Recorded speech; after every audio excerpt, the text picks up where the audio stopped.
students, good morning. How are you? This is your Sony sir, PGT English. You know very well that we all are learning types of advertisement, and in this class we are going to learn sale and purchase advertisement. You know that what is sale and purchase advertisement? Do you know? It's mean that sale का मतलब होता है बेचना, purchase का मतलब होता है खरीदना, एडवर्टीजमेंट विज्ञापन। यानी आप लोग आपकी कोई भी जो प्रॉपर्टी है उस प्रॉपर्टी को या फिर आपका कोई भी जो व्हीकल्स है उस व्हीकल्स को और प्रॉपर्टी को आप क्या करना चाहते हो? सेल करना चाहते हो या फिर परचेज करना चाहते हो। डियर स्टूडेंट्स, ध्यान देना कि कोई भी प्रॉपर्टी को सेल करने के लिए या परचेज करने के लिए और कोई भी व्हीकल्स को सेल और परचेज करने के लिए अपन लोग सेल एंड परचेज एडवर्टीजमेंट बनाते हैं। ये बात आपके समझ में आई कि सेल और परचेज एडवर्टीजमेंट में कौन कौन सी बातें आती है। अपन कोई मकान, कोई भी दुकान, कोई फ्लैट या ये मान के चलो कोई बंगलो, ये अपन खरीद रहे हैं या बेच रहे हैं, या कोई गाड़ी खरीद रहे हैं या गाड़ी को बेच रहे हैं, तो उसके लिए जो एडवर्टीजमेंट बनता है वो होता है सेल और परचेज। ये बात आपके समझ में आई या नहीं आई? अच्छे से आई। अब अपन इसकी चर्चा करते हैं। सबसे पहले आज अपन इस कक्षा में अध्ययन करेंगे सेल और परचेज एडवर्टीजमेंट में अपन बात करेंगे जो व्हीकल्स है, जो भी अपने व्हीकल्स है उनको सेल करने की और परचेज करने की चर्चा करेंगे। तो आपको करना क्या है, यानी ध्यान देना, अपन लोग इस कक्षा में सेल और परचेज एडवर्टीजमेंट का अध्ययन कर रहे हैं, जिसमें मैं आपको बताऊंगा कि एक व्हीकल है उसको अपन लोग किस प्रकार से सेल करते हैं, किस प्रकार से परचेज करते हैं और किस किस बात को एडवर्टीजमेंट बनाते समय ध्यान में रखा जाता है। इन सभी बातों का अध्ययन करेंगे। तो are you ready? Let's start. Look this side.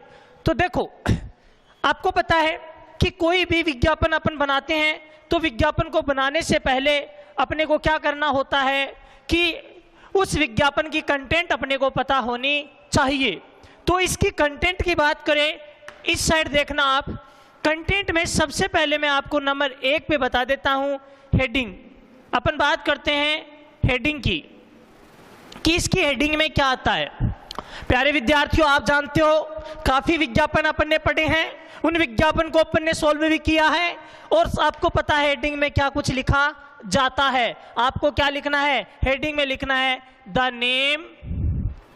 The name of vehicle plus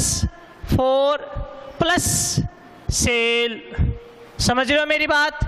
समझ रहे हो अच्छे से? यानी the name of vehicle plus sale, यानी यहाँ पे उस व्हीकल का नाम लिख देना है। जो भी आपका व्हीकल है उस व्हीकल का नाम आपको यहाँ पे लिख देना है। जो भी साधन आप बेच रहे हो, गाड़ी वगैरह, उसका नाम आपको लिख देना है। जैसे मान लो आप बेच रहे हो स्कॉर्पियो, तो आप क्या लिख दोगे?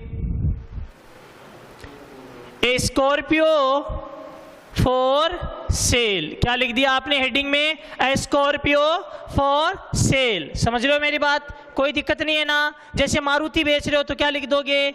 ए मारुति फॉर सेल। समझ रहे हो? कोई दिक्कत नहीं है इसमें। ये आपकी है हेडिंग। क्या है? हेडिंग। अब देखो, अगर ये परचेज होता तो आप लोग क्या लगा देते? The name of vehicle four plus purchase, या अपन ऐसे भी कर सकते हैं 2 प्लस परचेज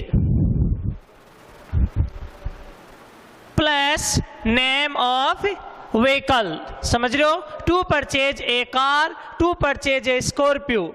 कोई दिक्कत नहीं है। यानी अपन लोग इसको ऐसे भी लिख सकते हैं, a Scorpio for sale, a Scorpio for purchase. कोई दिक्कत नहीं है, हेडिंग में आप इसको कैसे भी लिख सकते हो। ये बात आपके समझ में आई नहीं आई कि आपको हेडिंग में यानी सबसे पहले name of vehicle plus 4 plus sale लिखना है। ये बात आपके अच्छे से समझ में आई या नहीं आई? आगे अपन चर्चा करते हैं। आगे देखो, या परचेज की बात आती है तो यहाँ क्या लिख देंगे?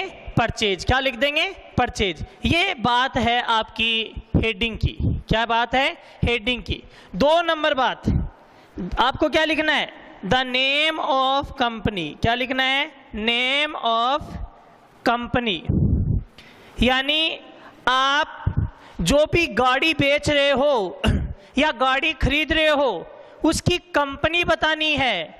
जैसे मान लो कंपनी की बात करें कि आप यहाँ पे अपन को गाड़ी बेच रहे हैं, वो गाड़ी कौन सी कंपनी की है? जैसे मान लो महिंद्रा कंपनी की है, या फिर वो आपकी होंडा कंपनी की है, वो आपकी हो सकती है टाटा कंपनी की हो सकती है, या वो आपकी हो सकती है हीरो कंपनी की हो सकती है।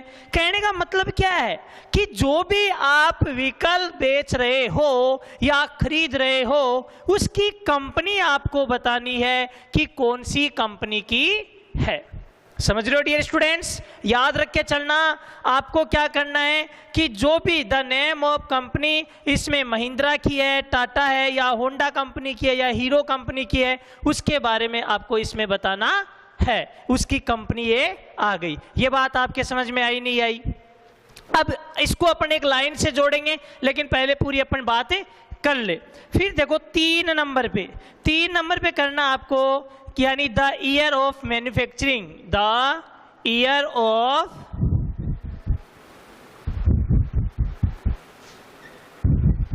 मैन्युफैक्चरिंग, यानी इसकी मैन्युफैक्चरिंग का वर्ष आपको लिखना है।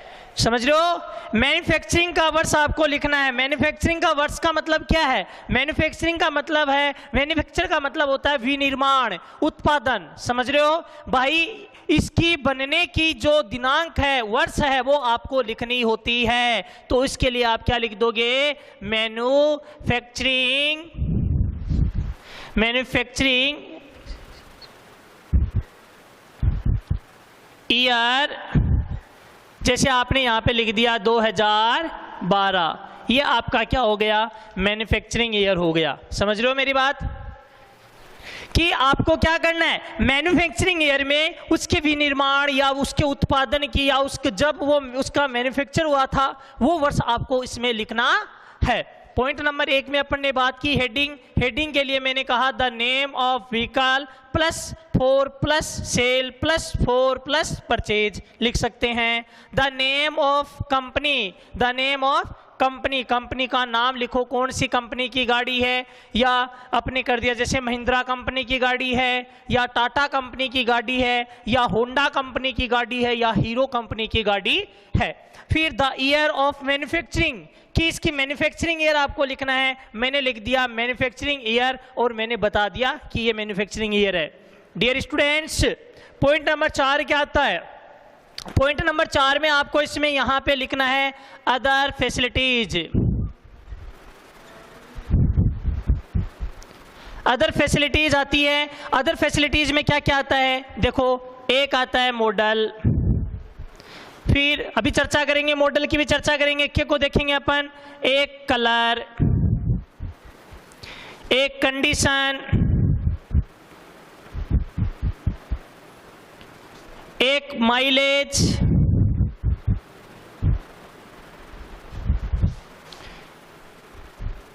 एक आपकी आ गई लोनेबल या नॉन लोनेबल, एक आपकी आ गई किलोमीटर्स रन, और एक आपकी आ गई एसी, नॉन एसी या एफएम। ठीक है, ये आती है आपकी, आपको दिख रहा होगा शायद नीचे अच्छे से कि अदर फैसिलिटीज में आपको क्या लिखना है। जैसे मॉडल, तो इस मॉडल की अपन लोग बात करें तो मॉडल की बात के लिए करें तो जैसे आपने लिख दिया मॉडल 2012, भाई गाड़ी का मॉडल कितना है? 2012 की मॉडल की है। कहने का मतलब है कि ये 2012 का मॉडल है, इस कंपनी ने 2012 में इसे लॉन्च किया था। समझ गए मेरी बात। फिर आती है कलर। तो कलर में उस गाड़ी का रंग कैसा है, तो कलर के लिए आप लोग क्या लिख दोगे, मैं चाहूँगा आप जरा इधर देखिए। कलर के लिए आप लोग क्या लिख दोगे, आपने लिख दिया कलर में, जैसे लिख दिया आपने रेड कलर, क्या लिख दिया, रेड कलर या क्रीम कलर। समझ रहे हो मेरी बात, यानी कोमा लगाते जाना आपको, कोमा लगाते गए आगे लिखते जाओ। कंडीशन, कंडीशन में क्या लिखोगे, कंडीशन के लिए आप लोग लिख देना यहाँ पे, कंडीशन में आप लोग क्या लिख दोगे, कंडीशन में आपने लिख दिया कि in a very decent working condition. बेटा ध्यान देना, नीचे जो मैंने लिखा है अभी कि कंडीशन में केवल आपको इतना ही लिख देना है। जरा इधर देखना कि कंडीशन में आपको क्या लिखना है, in a very decent working condition. In यानी में, ए यानी एक, वेरी यानी बहुत, डिसेंट यानी अच्छी, वर्किंग यानी चालू काम करने की हालत, स्थिति यानी हालत स्थिति, यानी बहुत अच्छी काम करने की हालत में है, चालू स्थिति में है। समझ रहे हो, ये किस में लिखना है, कंडीशन में आपको लिखना है। माइलेज, माइलेज के लिए क्या करना है, आपको केवल इतना ही लिख देना है गुड माइलेज। भाई इसका माइलेज क्या, इसका औसत कितना क्या है, अपने लाभ है या नहीं है, वो आपको इसमें लिखना है। उसके लिए आपने लिख दिया कि गुड माइलेज। डे स्टूडेंट्स, बात समझ में आ रही है नहीं आ रही है आपके, क्या करना है इसमें। फिर लोनेबल और नॉन लोनेबल, कि आप जो गाड़ी मान लो सेल कर रहे हो, उसको क्या कर रहे हो, सेल कर रहे हो, वो सेल कर रहे हो तो वो लोनेबल है या नॉन लोनेबल है। इसका मतलब समझना कि उसके ऊपर आपने लोन उठा रखा है या नहीं उठा रखा है। तो अगर उठा रखा है तो आप लोग उसके लिए क्या लिख दोगे, जैसे आपने लिख दिया लोनेबल, ठीक है, 2 लाख रुपीज लोनेबल। अगर नहीं ले रखा है लोन तो आप लोग क्या लिख दोगे, नॉन लोनेबल। समझ गए मेरी बात। लोनेबल है तो प्राइस बता दो, इतने रुपए लोनेबल है। अगर लोनेबल नहीं है तो आपने क्या लिख दिया, नॉन लोनेबल।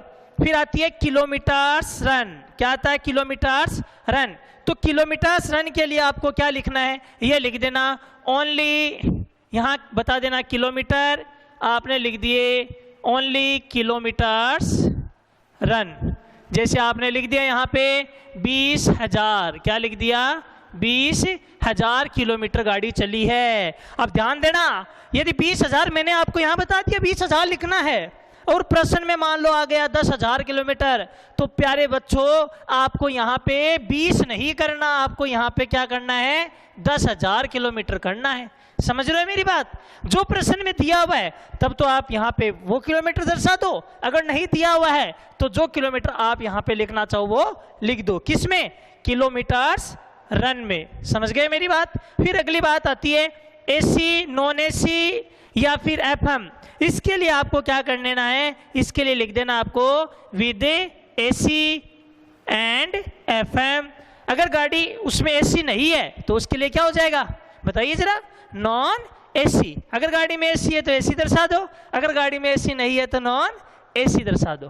बताओ ये पॉइंट नंबर 4 आपके समझ में आया या नहीं आया। इसमें मैंने बताया मॉडल, कलर की चर्चा की, कंडीशन की बात की, माइलेज की अपन ने बात की, लोनेबल और नॉन लोनेबल की अपन ने बात की, किलोमीटर्स रन की अपन ने बात की, एसी नॉन एसी या फिर एफएम की अपन ने बात की। अब देखो बच्चों, यानी पॉइंट नंबर 5 की अपन चर्चा करते हैं। तो पॉइंट नंबर 5 में आपको पता है सिंपल सी बात है, वो क्या आएगी, expected price.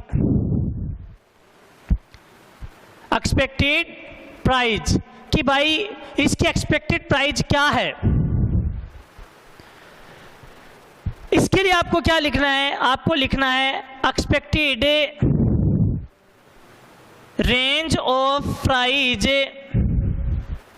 Expected range of price क्या लिखना है कि आपको जो कीमत है, जो प्राइस है, जो भी आप गाड़ी बेच रहे हो उसका कितना रुपया आप लोग लेना चाहते हो, उसकी आपको रेंज बतानी है। तो रेंज में या तो आप यहाँ पे पैसे बता दो कि भाई इतने रुपए लेंगे, या नेगोशिएबल आप लोग यहाँ पे लिख दो। समझ गए मेरी बात? एक्सपेक्टेड रेंज ऑफ प्राइस बता दो, या फिर आप उसके लिए क्या लिख दो, जनरली एक कॉमन वर्ड है वो क्या है, नेगोशिएबल। बात समझ में आई? फिर बात आती है बेटा पॉइंट नंबर 6 की। किसकी आती है? Point number 6। उसमें आपको क्या लिखना है, यानी इसमें लिखना है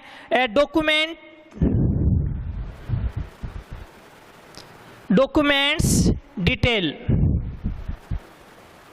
इसमें आपको क्या लिखना है? डॉक्यूमेंट्स डिटेल आपको लिखनी है। और इसमें डॉक्यूमेंट डिटेल्स में क्या है, जैसे आरसी है, लाइसेंस वगैरह है, मतलब आरसी है, उसके साथ में गाड़ी के अदर कोई डॉक्यूमेंट है वो उसमें शामिल है या नहीं, इंश्योरेंस के कागज है या नहीं है, ये चीज़ें इसमें आपको लिखनी होती है। उसके लिए मैं केवल आपको इतना बता रहा हूँ, जैसे एक लाइन लिख देना, आप ये लिख दो, ऑल डॉक्यूमेंट्स आर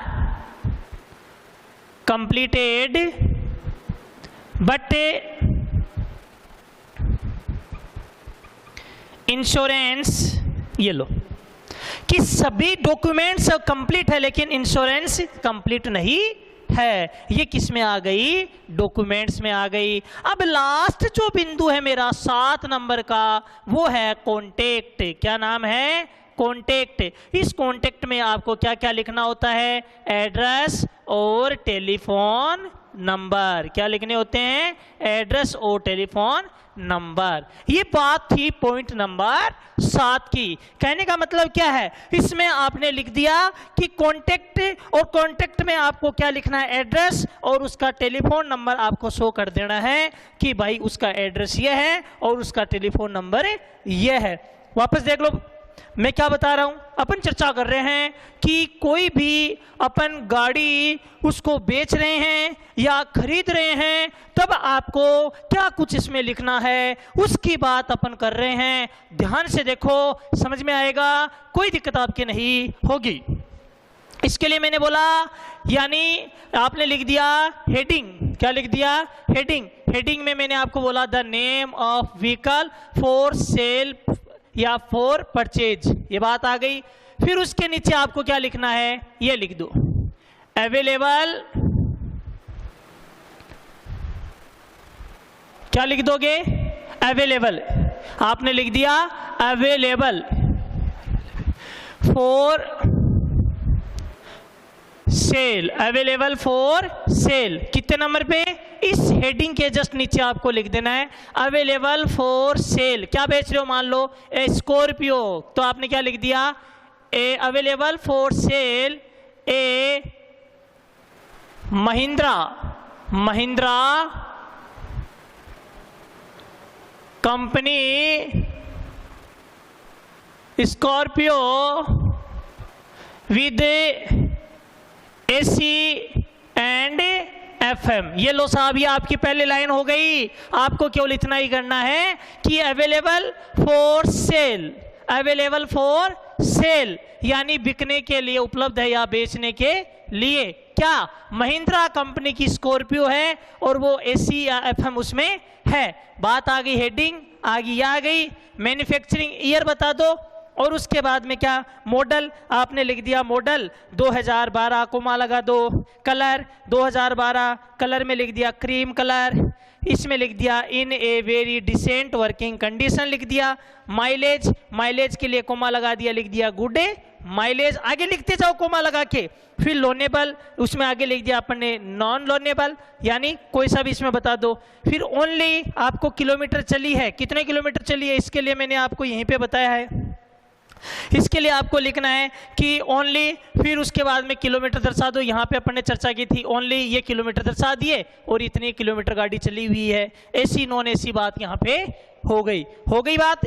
फिर अब आपको करना क्या है, यहाँ पे इसके फुल स्टॉप लगा देना है, क्योंकि पॉइंट नंबर 5 नए सिरे से शुरू कर रहे हैं। और वो पॉइंट नंबर 5 आपने लिख दिया कि एक्सपेक्टेड रेंज ऑफ प्राइस, और आपने उसमें लिख दिया नेगोशिएबल। और डॉक्यूमेंट डिटेल में आपने लिख दिया all documents are completed but insurance, इतना कर दो। और कॉन्टेक्ट में आपने एड्रेस और टेलीफोन नंबर बता दिया और इसको डिब्बे में बंद कर दिया। तो बताइए, ये जो मैंने आपको अभी फॉर्मेट बताया है कि आपको आपको इसमें क्या कुछ करना है, इसमें आपके कोई दिक्कत है या नहीं। यानी मैं आशा करता हूं कि आपके ये फॉर्मेट अच्छे से समझ में आया होगा, आपके इसमें कहीं भी कोई भी दिक्कत नहीं होगी। बात समझ में आई या नहीं आई?